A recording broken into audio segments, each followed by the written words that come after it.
13 जनवरी 2004 की दोपहर बेंगलुरु के सरहदी इलाके कसघट्टापुरा के एक फार्म हाउस में कर्नाटक के एक पूर्व मुख्यमंत्री की चिता जल रही है।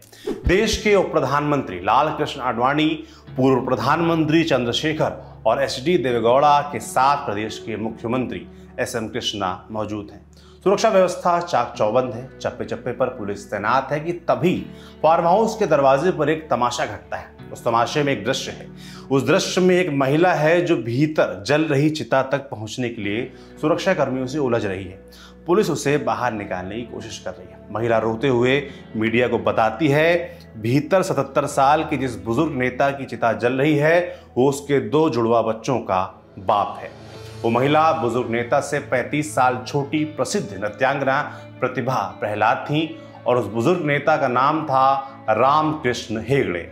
नमस्ते, मेरा नाम है सौरभ और किताबों से जुड़ी हमारी डेली सीरीज किताबी बातें में आज कहानी कर्नाटक में पहली गैर कांग्रेसी सरकार बनाने वाले उस नेता की जो 5 साल में 3 बार मुख्यमंत्री बना, जिस पर अपने ही विधायकों की जासूसी और फोन टैपिंग के इल्जाम लगे।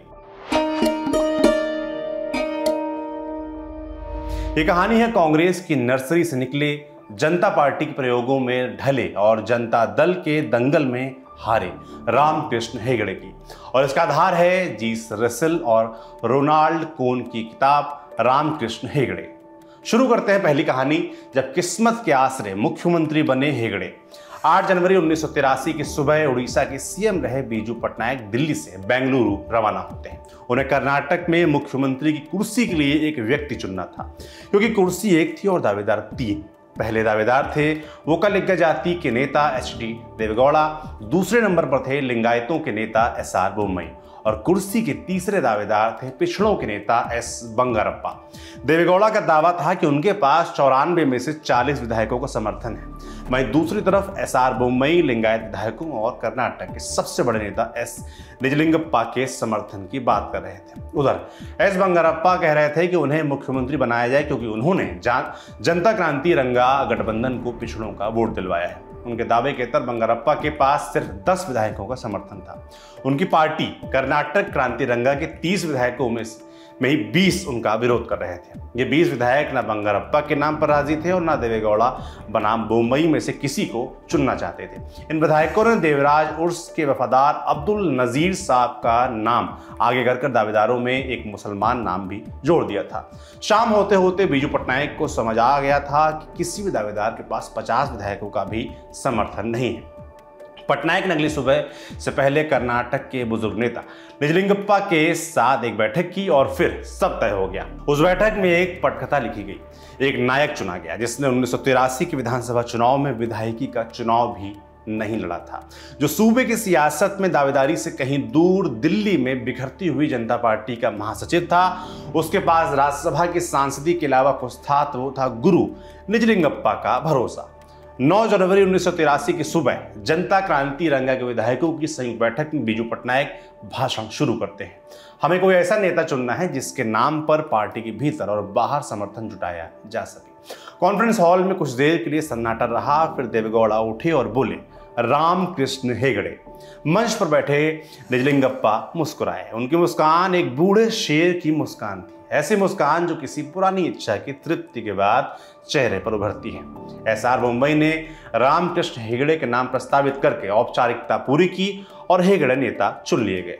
पहचान को नया क्लेवर मिला, रामकृष्ण हेगड़े मुख्यमंत्री कर्नाटक। लेकिन कर्नाटक क्रांति रंगा पार्टी के नेता बंगारप्पा भी मुख्यमंत्री बनना चाहते थे। हेगड़े उन्हें उप मुख्यमंत्री बनाने को तैयार थे, पर बंगारप्पा को नंबर 2 की कुर्सी नहीं चाहिए थी। इसी बीच 1984 में इंदिरा गांधी की हत्या के बाद लोकसभा का चुनाव हुआ, जिसमें कर्नाटक की 28 सीटों में से जनता पार्टी को मात्र 4 सीटें मिली। हेगड़े को मिली जुली सरकार की जकड़न से निकलने का मौका मिल गया।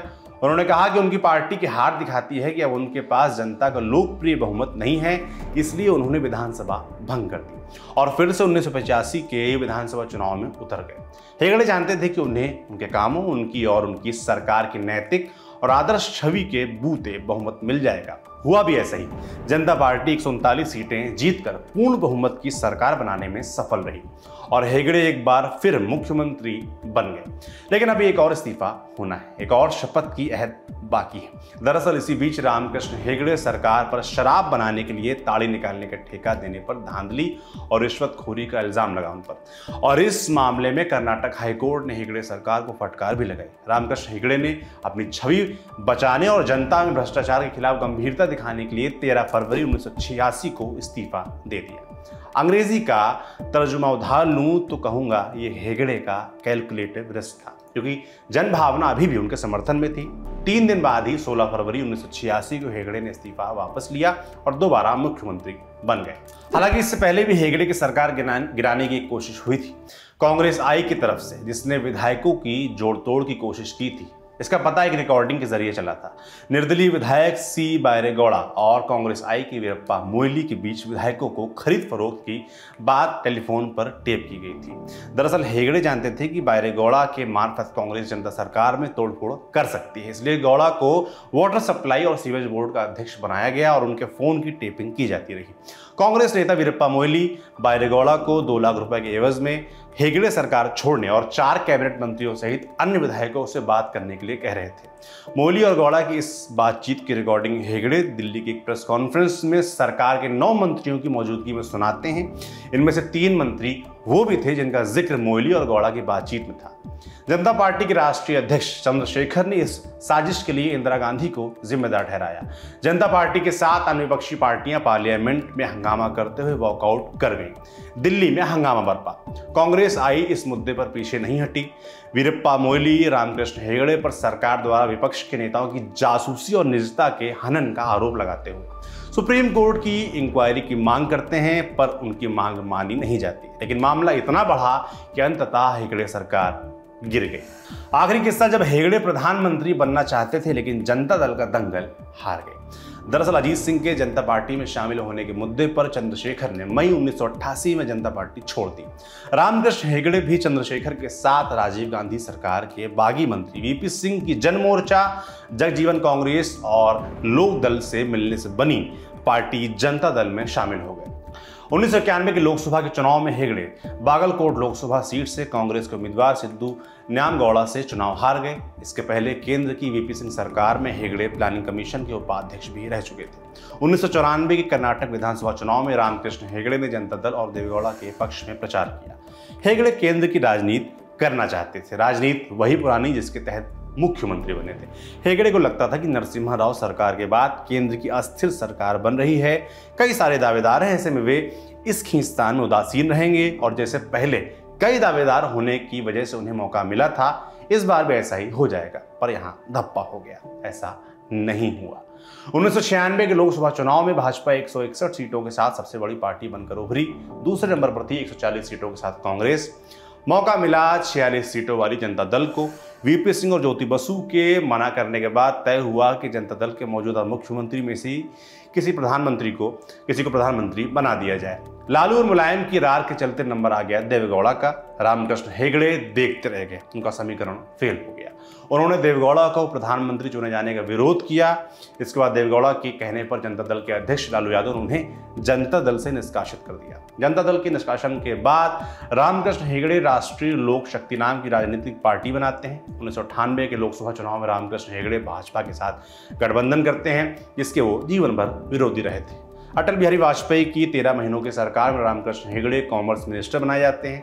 99 में जब जनता दल में फिर से टूट होती है तो अपने शागिर्द मुख्यमंत्री जे.एच. पटेल के साथ टूटे जनता दल और अपनी लोक शक्ति पार्टी को लेकर जनता दल यूनाइटेड में मिल जाते हैं और भाजपा के गठबंधन एनडीए का हिस्सा होकर 1999 के लोकसभा चुनाव लड़ते हैं। पर इस बार सफलता नहीं मिलती। इस बार की असफलता के आयाम गहरे थे। ये उनकी सक्रिय राजनीति से संन्यास का समय था। इसके बाद वो बीमार रहने लगे और 12 जनवरी 2004 को ब्रेन हेमरेज से बेंगलोर में उनकी मृत्यु हो गई। मृत्यु के बाद भी वो मशहूर नृत्यांगना प्रतिभा प्रहलाद से प्रेम प्रसंग के चलते चर्चा में आते हैं। उनकी मृत्यु के बाद प्रतिभा के दोनों जुड़वा बच्चों को पिता के तौर पर रामकृष्ण हेगड़े का नाम मिलता है। तो ये थी रामकृष्ण हेगड़े की कहानी किताबी बातें में। आज के एपिसोड में बस इतना ही। इसे लिखा था हमारे साथी अनुराग आनंद ने। आपको ये एपिसोड कैसा लगा हमें कमेंट बॉक्स में लिखकर जरूर बताएं। बाकी देखते रहिए दी लल्लन टॉप। शुक्रिया।